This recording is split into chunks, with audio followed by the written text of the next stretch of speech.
ఉన్న బంగారాన్ని విడిపించి ఆ రోజు ఆన్లైన్ రేటుకే మేము కొంటాం. Sharma gold company. నమస్కారం, సుమన్ టీవీకి స్వాగతం. 2025 ఆంగ్ల నూతన సంవత్సరం ద్వాదశ రాశుల వారికి నవగ్రహాల సంచారం ఆధారంగా ఎటువంటి ఫలితాలు ఉంటాయి, ఎటువంటి పరిహారాలని పాటించుకోవాలి, ఈ విషయాన్ని తెలియజేసేందుకు మనతో పాటు ఉన్నారు ప్రముఖ జ్యోతిష రత్న, జ్యోతిష చక్ర వైభవ నిపుణ డాక్టర్ రాళ్లపల్లి రవికుమార్ గారు మనతో పాటు ఉన్నారు. గురువుగారిని అడిగి తెలుసుకుందాం. నమస్కారం గురుగారు. నమస్కారం గురుగారు, మొదటిగా ద్వాదశ రాశుల వారి గురించి తెలుసుకునే ముందు ఈ నవగ్రహాల్లో ముఖ్యమైనటువంటి గ్రహాలు ఏవైతే ఉన్నాయో వాటి సంచారం ఎలా ఉంది, ఎటువంటి ఫలితాలను అందిస్తుంది? సుమన్ టీవీ ప్రేక్షకులకి ఆంగ్ల నూతన సంవత్సర శుభాకాంక్షలు. శరదిందు సమాకారే పరబ్రహ్మ స్వరూపిణి వాసరాపీఠ నిలయే సరస్వతి నమోస్తుతే. ఇది మనం న్యూ ఇయర్ గురించే చెప్పుకుంటాం. న్యూ ఇయర్ అంటే మనకి జనవరి 1, 2025 నుంచి డిసెంబర్ దాకా అనుకోండి.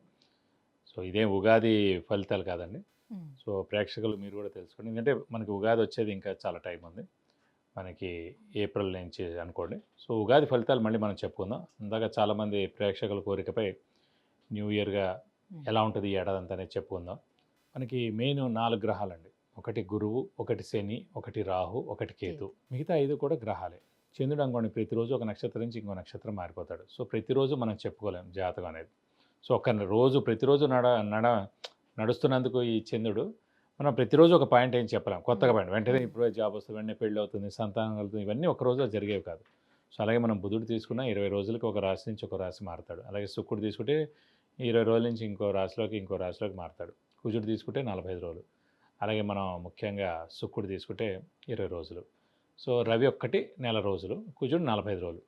ఇవన్నిటితోటి మనం ప్రతి ఏడాదిలో కూడా వచ్చే మేజర్ మార్పులు చెప్పడం చాలా తక్కువ, కష్టం అనమాట. కష్టం ఇన్ ద సెన్స్ అంత అక్యురేట్గా ఏమి ఉండదు. ఈ జస్ట్ ఈ 20 రోజులు నెలలకి మార్పు మళ్ళీ వెంటనే ఇది జరుగుతుంది, ఇది ఖచ్చితంగా జరుగుతుంది చెప్పడం కన్నా మెయిన్గా మటుకు గురువు, శని, రాహు, కేతు. గురువు సంవత్సర కాలంలో ఒక రాశి నుంచి ఇంకో రాశి మారుతాడు. శని 2.5 సంవత్సరాలకి ఒక రాశి నుంచి ఇంకో రాశిలోకి మారుతారు. రాహుకేతులు ఇద్దరు కూడా ఛాయాగ్రహాలు, ఎప్పుడూ ఆపోజిటే ఉంటారు కాబట్టి వాళ్ళిద్దరు కూడా ఒక రాశి నుంచి ఇంకో రాశికి మారడానికి ఏడార్థం పడుతుంది అన్నమాట. వీటిని ఆధారం చేసుకుని చెప్పాలన్నమాట ముఖ్యంగా ఏ విషయం జరిగినా కూడా.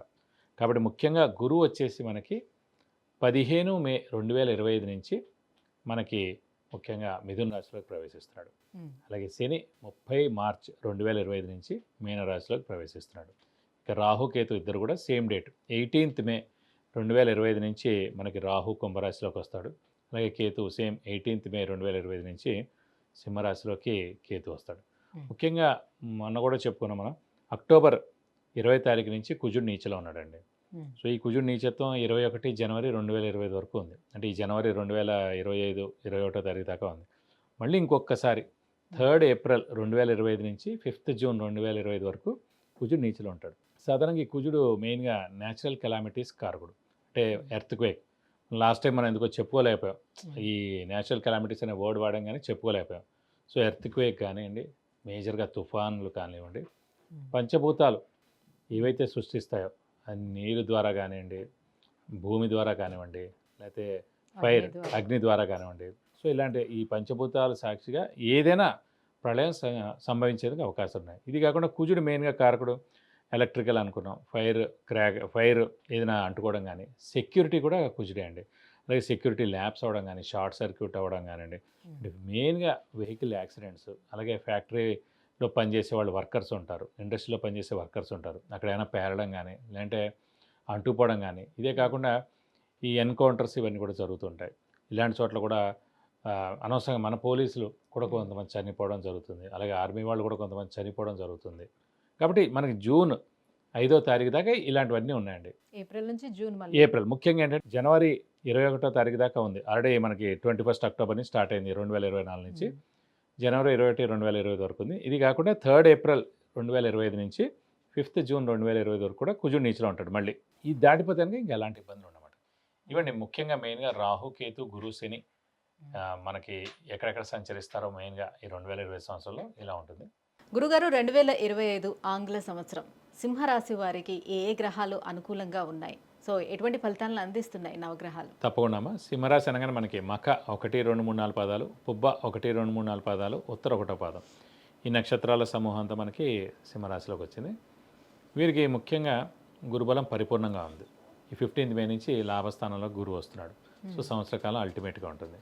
అలాగే రాశిలో కేతు ఉన్నాడు, సప్తమ స్థానంలో రాహు ఉంటాడు మనకి 18th మే నుంచి. ఇది పర్వాలేదు, మిశ్రమం అనుకోవచ్చు. కానీ అష్టమ శని మటుకు స్టార్ట్ అవుతుంది సింహరాశి వాళ్ళకి 30th మార్చి నుంచి. కర్కాటకం వాళ్ళకి వదిలి సింహరాశి వాళ్ళకి నెక్స్ట్ వాళ్ళకి కాబట్టి సింహంలోకి స్టార్ట్ అవుతుంది. సో అప్పటి నుంచి కొంచెం మిశ్రమంగా ఉంటుందని చెప్పుకోవచ్చు. ఎందుకంటే సింహరాశి అధిపతి రవి, శనికి రవికి అస్సలు పడదు, వీళ్ళు కూడా బద్ధశత్రువులు. ముఖ్యంగా 3 రాశులండి అస్సలు పడని, మేషరాశికి అధిపతి కుజుడు, వృశ్చిక రాశి అధిపతి కుజుడు, వీళ్ళిద్దరికీ కుజుడికి శనితో పడదు. అలాగే మూడోది మెయిన్గా సింహరాశి అధిపతి రవి, రవికి శనికి అసలు పడదు. ఈ 3 రాశుల వాళ్ళకి ఎప్పుడైనా సరే అర్ధాష్టమ శని వచ్చినా, అష్టమ శని వచ్చినా, ఏలినాటి శని వచ్చినా ఇంపాక్ట్ చాలా ఎక్కువగా ఉంటుంది అందరికన్నా.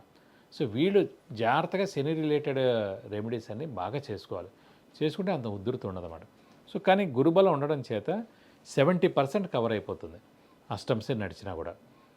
ఈ సంవత్సర కాలం అయితే పరిపూర్ణంగా లాభస్థానంలో గురువు ఉంటాడు. అంటే 1 జూన్ 2026 వరకు లాభస్థానంలో సింహరాశి వారికి గురుబలం ఉంటుంది కాబట్టి అప్పటిదాకా ఏ ప్రాబ్లం అంత మేజర్గా ఉండదు. కానీ ఇంకా మిగతా 1.5 year మటుకు కొంచెం ఇంపాక్ట్ ఎక్కువగా ఉంటుంది అష్టమ శని అనేది, అప్పుడు గురుబలం తక్కువగా ఉంటుంది కాబట్టి. సో కాబట్టి ఇప్పుడైతే ప్రస్తుతం చాలా బాగుందని చెప్పుకోవాలి. విద్యార్థులకు కానివ్వండి, రాజకీయ నాయకులు కానివ్వండి, క్రీడాకారులకు కానివ్వండి, అందరికి కూడా చాలా బాగుంటుంది చెప్పుకోవాలి. ఎందుకంటే అష్టమ శని ఇంపాక్ట్ ఏంటంటే మెయిన్గా స్థానచలనం ఒకటే ఉంటుంది. ఉద్యోగ మార్పు కానీ, ఇల్లు మార్పు కానీ, స్థానచలనం కానీ, వేరే ఊరు మారడం కానీ, ట్రాన్స్ఫర్ అవడం కానీ, ఇలాంటివి ఉంటాయి తప్ప అంత మేజర్ అంత ఇంపాక్ట్ ఏమి ఉండదు. సో దానిపాటు మనం మారిపోవాలి.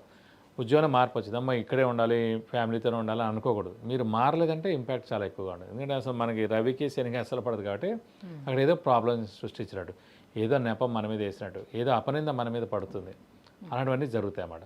అందుకే స్థానచలనం అయింది, ఉద్యోగ మార్పు, ట్రాన్స్ఫర్ అవుతుంది, వేరే ట్రై చేస్తున్నారు, మారిపోవాలి. ఇల్లేనే మారిపోవాలి. కనీసం మీరు మారలేదంటే కూడా ఖచ్చితంగా అక్కడ ఏదైనా ప్రాబ్లం అవుతుంది. ఓకే. సో ప్రస్తుతం సింహరాశి వరకు ముఖ్యంగా అష్టమ శని ఇంపాక్టే ఎక్కువగా ఉంటుంది. దాని గురించి ఎక్కువగా పరిహారాలు చేసుకుంటే సరిపోతుంది.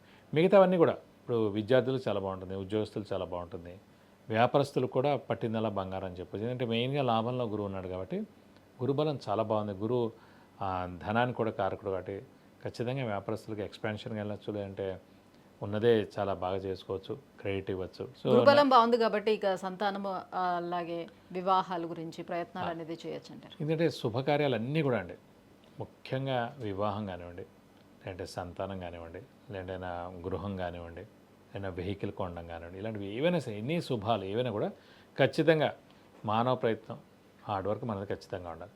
సో ఖచ్చితంగా అవివాహితులు వివాహం అవడం, సంతానం లేని సంతానం కలగడం, నిరుద్యోగులు ఉద్యోగం రావడం, ఉద్యోగస్తులకు ప్రమోషన్స్ రావడం, name and fame, foreign tour visits, assignments రావడం, ఇవన్నీ కూడా జరుగుతాయన్నమాట. కాబట్టి మానవ ప్రయత్నం అంటే ఖచ్చితంగా గట్టిగా చేయాలి. అంటే అష్టమ శని కారణంగా స్థానచలనంతో పాటు ఆరోగ్య సమస్యలు కూడా ఉంటాయా? అవి చిన్న చిన్న ఆరోగ్య సమస్యలే అండి, పెద్దవే ఉండదు, మేజర్గా అయితే అంత ఇంపాక్టే ఉండదు. ఎందుకంటే అష్టమ శని నడుస్తున్నా కూడా రవికి శనికి పడకపోయినా ఆ శని కూర్చున్న స్థానం మట్టుకు మీనంలో గురువు యొక్క స్థానం కాబట్టి అంత ఇంపాక్ట్ ఉండదు. అదే మేషంలో కూర్చున్నాడు అనుకోండి, మేషంలో నీచ్ అనమాట శనికి, కుజుడు స్థానంలో కూర్చున్నాడు కాబట్టి కుజుడికి శనికి పడదు కాబట్టి మనకి చాలా ఇంపాక్ట్ ఉంటుంది. కానీ ఇప్పుడు ఉన్న స్థానం ఏంటంటే మీనరాశిలో గురువు యొక్క స్థానంలో కూర్చుంటున్నాడు కాబట్టి అంత ఇంపాక్ట్ ఉండదు. అలా చెప్పి నష్టపరచడు, అలా చెప్పి పెద్ద మేజర్ హెల్ప్ చేయకపోవచ్చు, నష్టపరచపోయినా పర్లేదు, మేజర్ హెల్ప్ చేయకపోయినా పర్లేదు, మిడిల్గా ఉంటే పర్లేదు మేడం. సో అలా ఖచ్చితంగా ఉంటాడు కాబట్టి అంత ఇంపాక్ట్ ఈ సంవత్సరం అయితే ఏం మేజర్గా అయితే ఇంపాక్ట్ ఏమి ఉండదండి సింహరాశి వాళ్ళకి అష్టమ శనితో. ఇంకా ఎటువంటి పరిహారాలను పాటించుకోవాలి? వీళ్ళ మటుకు ఇంకా శని రిలేటెడే పరిహారం పాటిస్తే బెస్ట్. ఎందుకంటే ప్రతి శనివారం ఫిక్స్డ్గా పెట్టుకోండి మీరు కూడా 2.5 సంవత్సరాలు. ఎందుకంటే శని అంత ఈజీగా వదలడు సింహరాశి వాళ్ళని, ఎందుకంటే అధిపతి రవి శని పడదు కాబట్టి ప్రతి శనివారం ఉపవాసం ఉండడం, ఆంజనేయ స్వామి ఎక్కువగా ఆరాధించడం, అలాగే విష్ణుమూర్తిని కూడా ఎక్కువగా ఆరాధించడం చేస్తే సరిపోద్ది. ఇంకా ఉధృతి ఎక్కువగా అనిపిస్తే మటుకు వీలైతే ఒక శనివారం రోజు రక్తదానం చేయడం, రక్తదానం చేస్తే ఎలాంటి దోషమైనా తొలగిపోతుంది. అలాగే శనికి 19,000 సార్లు జపం చేయించి నల్ల నువ్వులు 200 గ్రాములు దానం ఇస్తే కనుక దోషం మొత్తం తొలగిపోతుంది. విద్య, ఉద్యోగం, వివాహం, వ్యాపారం, విదేశీయానం, ఆరోగ్యం, ఐశ్వర్యం, గృహం వీటన్నిటి గురించి తెలుసుకోవాలంటే కింద స్క్రోల్ అవుతున్నటువంటి నెంబర్లకి కాల్ చేయడం లేదంటే మెసేజ్ చేసి గురువుగారి యొక్క అపాయింట్మెంట్ పొందొచ్చు. గురుగారు, సింహరాశి వారికి 2025 ఆంగ్ల సంవత్సరం ఎలా ఉండబోతుంది, ఎలాంటి పరిహారాన్ని పాటించాలి, విషయాలను తెలియజేసినందుకు ధన్యవాదాలండి. నమస్కారం.